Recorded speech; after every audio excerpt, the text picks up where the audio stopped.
തിരുവനന്തപുരം നഗരത്തിന്റെ തിരക്കുകളിൽ നിന്നു മാറി പാർവതീ പുത്തനാറിന്റെ തീരത്ത് ശാന്തമായി കുടികൊള്ളുന്ന ഒരു മഹാക്ഷേത്രം, കരിക്കകം ശ്രീ ചാമുണ്ഡീദേവി ക്ഷേത്രം. വെറുമൊരു ക്ഷേത്രമല്ലിത്.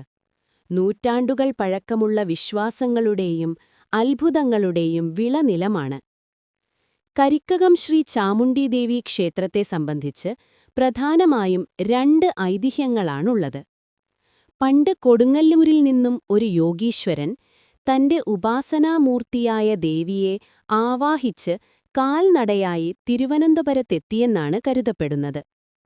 യാത്രാമധ്യേ അദ്ദേഹം പാർവതീപുത്തനാറിന്റെ തീരത്തുള്ള മനോഹരമായ ഈ പ്രദേശത്ത് വിശ്രമിക്കാൻ തീരുമാനിച്ചു.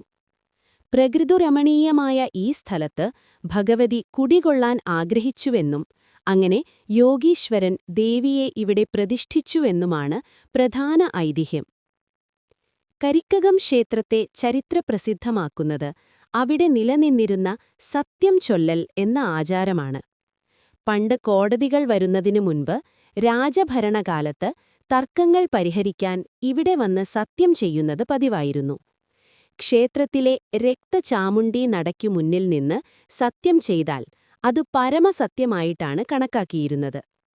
കള്ളം സത്യം ചെയ്യുന്നവർക്ക് കഠിനമായ ശിക്ഷയോ ദുരന്തങ്ങളോ ഉണ്ടാവുമെന്ന് വിശ്വസിക്കപ്പെട്ടിരുന്നു.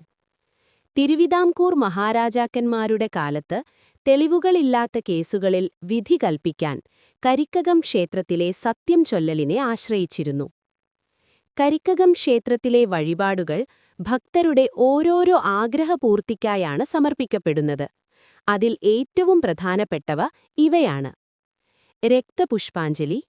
ശത്രുദോഷം മാറുന്നതിനും തടസ്സങ്ങൾ നീങ്ങുന്നതിനുമായി രക്തചാമുണ്ഡിക്ക് നടത്തുന്ന പ്രധാന വഴിപാടാണിത്.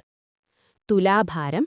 ആഗ്രഹസാഫല്യത്തിനായും രോഗശാന്തിക്കായും ഭക്തർ തുലാഭാരം നടത്താറുണ്ട്. കടുത്തുടി വഴിപാട്. ഇത് ഈ ക്ഷേത്രത്തിലെ വളരെ സവിശേഷമായ ഒരു വഴിപാടാണ്. ദുർമരണങ്ങൾ ഒഴിവാക്കാനും ഭയത്തിൽ നിന്ന് മുക്തി നേടാനും ഇത് നടത്തുന്നു. പായസനിവേദ്യം. ഭഗവതിയുടെ പ്രീതിക്കായി നടത്തുന്ന വഴിപാടാണിത്. ചുറ്റുവിളക്ക്. വിശേഷ ദിവസങ്ങളിൽ ഭക്തർ വഴിപാടായി വിളക്കു തെളിയിക്കാറുണ്ട്. ചൊവ്വ, വെള്ളി, ഞായർ ദിവസങ്ങളിലും മണ്ഡലകാലം, നവരാത്രി, പൊങ്കാല തുടങ്ങിയ വിശേഷ ദിവസങ്ങളിൽ സമയക്രമത്തിൽ മാറ്റങ്ങളുണ്ടാകാറുണ്ട്. കരിക്കകം പൊങ്കാല. കുംഭമാസത്തിലെ മകം നക്ഷത്രത്തിലാണ് പ്രസിദ്ധമായ കരിക്കകം പൊങ്കാല നടക്കുന്നത്. ലക്ഷക്കണക്കിന് സ്ത്രീകളാണ് ഈ ദിവസം പൊങ്കാല സമർപ്പിക്കാൻ എത്തുന്നത്. നവരാത്രി. 9 ദിവസവും വിവിധ പൂജകളോടെ ആഘോഷിക്കുന്നു. ഈ ക്ഷേത്രത്തിൽ ഒരേ ദേവിയെ തന്നെ 3 ഭാവങ്ങളിൽ ആരാധിക്കുന്നുവെന്നത് പ്രത്യേകതയാണ്.